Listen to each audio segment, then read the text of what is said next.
భారతదేశంలో విమానయానం సంబంధించినటువంటి టర్బులెన్స్ జరుగుతుంది ఒకటి. అదేంటంటే మనకి పైలట్ సమ్మె చేయడం కానివ్వండి, లేకపోతే సడన్గా మనకి ఫ్లైట్లు క్యాన్సిల్ కావడం కానివ్వండి, లేకపోతే పైలట్స్ రోస్టర్ డిస్టర్బెన్స్ కానివ్వండి, లేకపోతే మనకి ఫ్లైట్ డిలే కావడం కానివ్వండి, ఇవన్నీ జరుగుతూ ఉన్నాయి.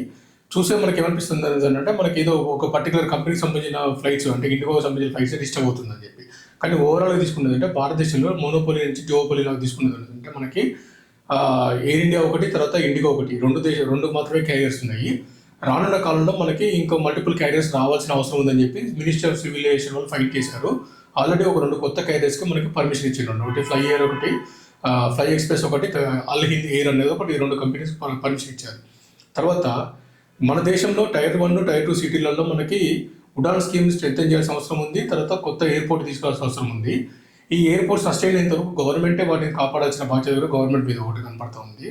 తర్వాత సేఫ్టీ రెగ్యులేషన్స్, కన్సర్న్స్ వీటన్నిటిలో కూడా డీజీసీఏ ఖచ్చితంగా రూల్స్ పాటించాల్సిందే. తర్వాత ఎయిర్ క్రాఫ్ట్ సేఫ్టీ కానివ్వండి, లేకపోతే ప్యాసింజర్ సేఫ్టీ కానీ వీటికి utmost priority, top most priority ఇవ్వాలన్నది తక్షణ కర్తవ్యం తెలుస్తుంది. వీటన్నిటి మీద మినిస్ట్రీ ఆఫ్ సివిల్ ఏవియేషన్ పరంగా తీసుకున్న చర్యలు కానివ్వండి, వాటి కానీ ఒక చిన్న బ్రీఫ్ డిస్కషన్ జరిగింది.